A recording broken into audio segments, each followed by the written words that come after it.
Towards the very end of the story, A Christmas Carol, everything that Scrooge has encountered comes right to a point. We've heard his story. We heard how he grew up, the choices he made, some of the mistakes he did, some of the bad things that happened to him, and the path that he chose that really led to a miserable existence. But everything at this point, after we've heard the whole story, comes to this spot where Scrooge has to make a choice. And it's really simple. Do I continue down the path that leads to destruction, or am I going to take a different route? And it all comes to a head when he's in the church graveyard. And he looks at his own tombstone. And there it says, Ebenezer Scrooge. And it hits him. It hits him like a truck. And it's a powerful scene where he says to the ghost of Christmas yet to come, I want a sponge that I can wipe away the name on this stone. And it's at that moment he says, I'm going to do things different. And he does. It's at that moment that the course correction for his life happens, and he sets out on a different path. He goes a different way, and everything from that point in time will look different. He's heard all of the information, he's seen all of the example, he's witnessed all of the teaching that has come to him, and he has decided that he will choose a different way to live, and it affects everything. Everything. That's the power of a choice. That's the power that happens when we take hold of what we've been given and freely determine how we will live the course of our life. It's what we hear in the gospel today. Mary's confronted with the angel, and she finds out that, okay, your world is about to change.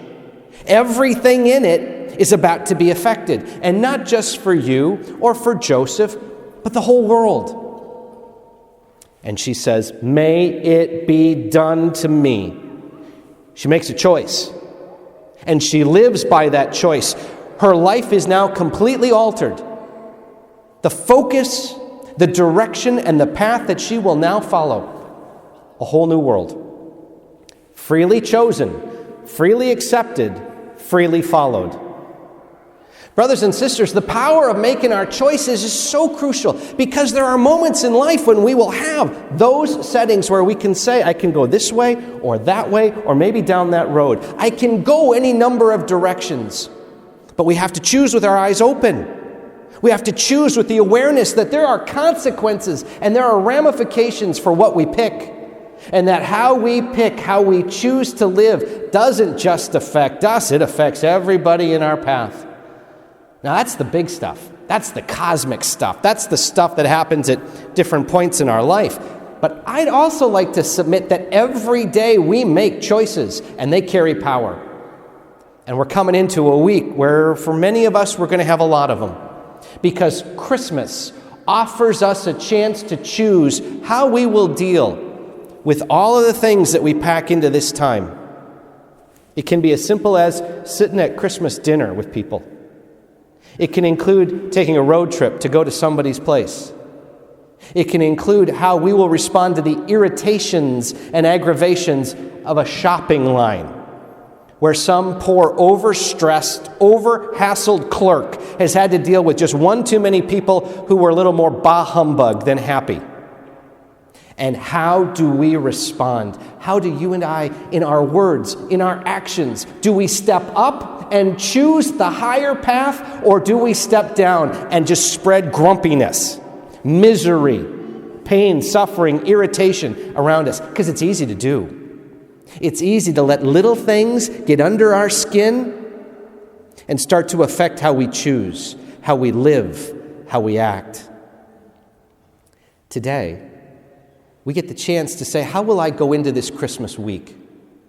What will I choose?